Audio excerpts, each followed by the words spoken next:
2x squared over 3 equals 3 over 2. Paano ito isolve? So, ang equation na ito ay maaaring isolve by extracting square root. Okay. Una, cross multiply. So, multiply 2 times 2, that is 4. Then we will just copy x squared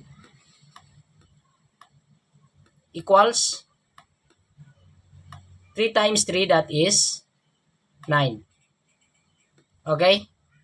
And then, divide both sides by 4.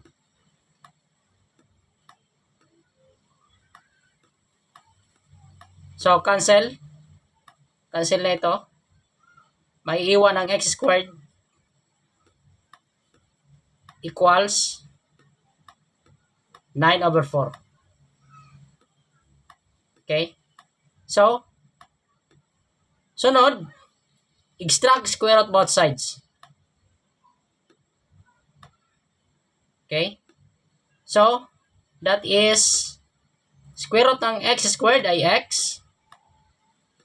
Square root ng 9 over 4, that is positive or negative. Square root ng 9, 3.